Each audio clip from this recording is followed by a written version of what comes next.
जय माता दी दर्शकों। माता रानी आपकी हर मनोकामना पूरी करें। दशा माता की दूसरी कथा के अनुसार एक राजा था। उसकी दो रानियां थी। ज्येष्ठ रानी के संतान नहीं थी। छोटी रानी के पुत्र था। राजा छोटी रानी और राजकुमार को बहुत प्यार करता था। बड़ी रानी छोटी रानी से ईर्ष्या करने लगी। बड़ी रानी सवतिया डाह के कारण राजकुमार के प्राण हर लेना चाहती थी। एक दिन राजकुमार खेलता खेलता बड़ी रानी के चौक में चला गया। बड़ी रानी ने राजकुमार के गले में एक काला सांप डाल दिया। छोटी रानी राजकुमार की माता दशा माता का व्रत रखा करती थी। राजकुमार दशा माता का ही दिया हुआ था।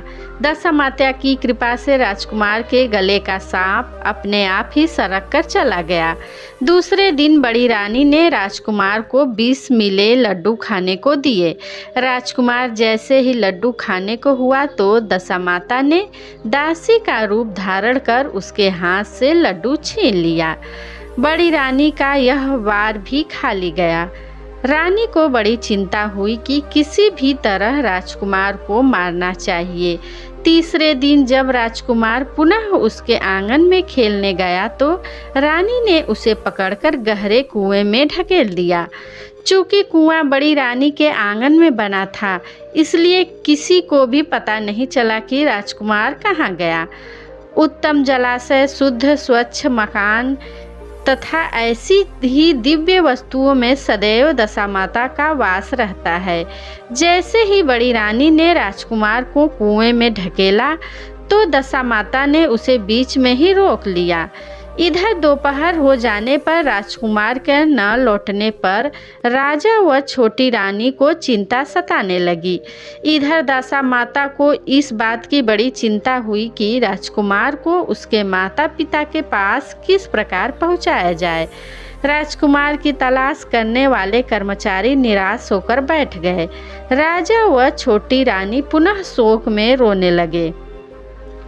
तब दशा माता ने भिखारिन का रूप रखकर राजकुमार को गले से लगाए राजद्वार पर पहुंची। वह राजकुमार को एक वस्त्र में छिपाए हुए भिक्षा मांगने लगी। सिपाही ने उसे दुत्कारते हुए कहा, तुझे भिक्षा की पड़ी है और यहाँ राजकुमार खो गया है। सब लोग दुख और चिंता से व्याकुल हो रहे हैं। इस पर दशा माता बोली, भाइयों, पुण्य का प्रभाव बड़ा ही विचित्र होता है। यदि मुझे भिक्षा मिल जाए तो संभव है खोया हुआ राजकुमार तुम लोगों को भी मिल जाएगा। यह कहकर वह देहरी के भीतर पैर रखने लगी। सिपाहियों ने उसे आगे बढ़ने से रोका। उसी समय दशा माता ने बालक का पैर वस्त्र से बाहर कर दिया। सिपाहियों ने समझा कि कुंवर उसके हाथों में है, इसलिए उसे अंदर जाने दिया। दशा माता कुंवर को लिए भीतर चली गई। उसने राजकुमार को चौक में छोड़ दिया और वापस चल दी। परंतु रानी ने दशा माता रूपी भिखारिन को देख लिया था। उसने कहा, खड़ी रह, तू कौन है? तूने 3 दिन से मेरे बेटे को छिपा कर रखा था। तूने ऐसा क्यों किया?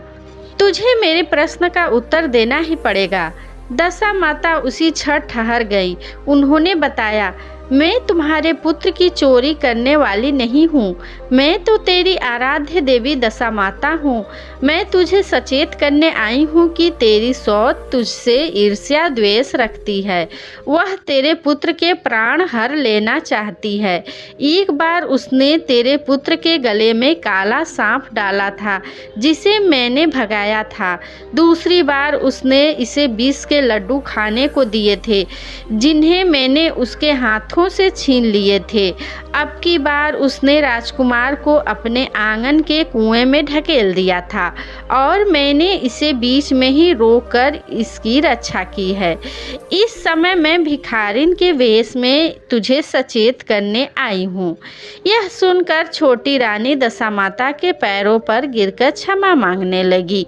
छोटी रानी विनती भरे भाव से बोली, जैसी कृपा आपने मुझ पर साक्षात दर्शन देकर की है, मैं चाहती हूँ कि आप सदैव इस महल में वास करें।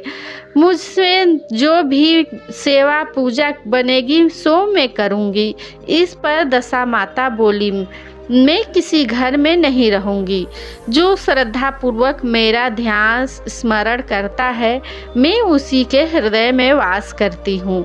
मैंने तुझे साक्षात दर्शन दिए हैं, इसलिए तुम सुहागिनों को बुलाकर उनकी यथाविधि आदर सत्कार के साथ भोजन कराओ और नगर में ढिढोरा पिटवा दो कि सभी लोग मेरा गंडा लिया करें, व्रत करा करें।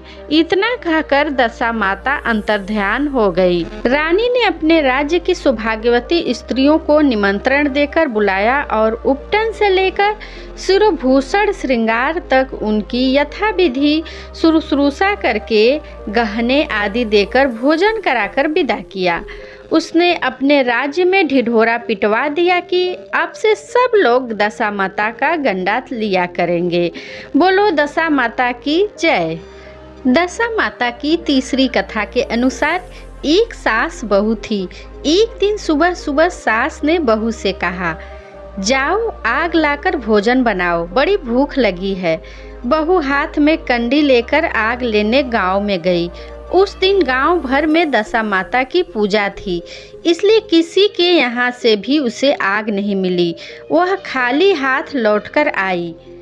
शाम होने पर वह पड़ोसन के पास जाकर बोली, मेरी सास तो दशा माता का गंडा नहीं लेती है, परंतु अब की बार मैं गंडा लेना चाहती हूँ। मुझे पूजन की विधि भी बता देना। दोबारा जब गंडे लेने का समय आया तो बहू ने सास को बिना बताए दशा माता का गंडा ले लिया। 9 दिनों तक वह किसी न किसी बहाने पड़ोसन के घर जाकर कथा सुनती रही। 10वें दिन उसे चिंता सताने लगी कि अब मैं पूजा कैसे करूंगी। वह मन ही मन दशा माता का ध्यान धरकर सोचने लगी कि आज सास कहीं बाहर चली जाए तो मैं शांतिपूर्वक पूजा कर लूंगी। दशा माता की कृपा से सास बहू से बोली, मैं आज खेतों पर जा रही हूँ, यदि मुझे आने में देर हो जाए तो तू मेरे लिए खेत पर खाना ले आना। बहू के मन की मुराद पूरी हो गई। वह तो यह चाहती थी। उसने सास से कहा कि आप निश्चिंत होकर जाइए, घर का सब काम मैं निपटा लूँगी। सास के जाते ही बहू ने स्नान कर दशा माता की पूजा की। इसके बाद वह पूजा की सामग्री मिट्टी के गोले में रखकर उसे सिलाने के लिए ले जाने लगी तो उसकी सास खेतों से वापस आ गई। सास को देखकर बहू ने जल्दी से उस गोले को छाछ की मटकी में छिपा दिया। उसने सोचा कि उचित समय पर गोले को मटके से निकाल कर सिला आऊंगी। सास ने आते ही बहू से कहा, तू मुझे खाना देने क्यों नहीं आई? अब तक क्या करती रही? बहू ने कहा, आज मैंने सिर के बाल धोए थे, उनको सुखाने में देर लग गई, जिस कारण भोजन बनाने में देरी हो गई। मैं थाली लगाती हूँ, आप गुस्सा त्याग कर भोजन कीजिए। सास का गुस्सा कुछ शांत हुआ। वह पैर धोकर चौके में बैठी ही थी कि उसका बेटा भी आ गया। वह भी अपनी माता के साथ भोजन करने बैठ गया। सास भोजन करके उठना ही चाहती थी कि उसका बेटा बोला, मुझे तो मट्ठा चाहिए। सास ने बहू से मट्ठा देने के लिए कहा। बहू बोली, मैं तो रसोई में हूँ, आप ही इन्हें मट्ठा दे दें। सास हाथ धोकर मट्ठा देने गई, परंतु जैसे ही उसने छाछ की मटकी उठाई तो उसने कुछ खड़खड़ खड़ाने की आवाज़ आई। उसने हाथ डालकर देखा तो उसे एक बड़ा सा सोने का गोला मिला। सास ने आश्चर्य से बहू से पूछा, अरे इस छाछ की मटकी में सोने का गोला कहाँ से आया? इसे तू कहाँ से चुरा कर लाई है? यहाँ क्यों छिपा कर रखा है? मैं समझ गई, इसी वजह से तू छाछ देने नहीं आई। इसका भेद बता, नहीं तो मैं तेरी अभी चमड़ी उधेड़ती हूँ। बहू बोली, मुझे कुछ नहीं पता, मेरी दशा माता जानेंगी। मैंने तुम्हें बताए बिना दशा माता का गंडा लिया था और उनकी पूजा की थी। तुम्हारे आ जाने के कारण मैं गंडे को सिलाने जा रही थी। तुम्हारे डर से मैंने इसे छाछ की मटकी में छिपा दिया था। दशा माता ने इसे सोने का बना दिया है। मैं इसमें क्या कर सकती हूँ। सास ने बहू को गले लगा लिया और कहा, अब मैं भी तेरे साथ गंडा लिया करूँगी और विधिवत व्रत और पूजन किया करूँगी। हे दशा माता, जैसे तुमने इनको दिया वैसे ही सब भक्तों को देने की कृपा करना। बोलो दशा माता की जय।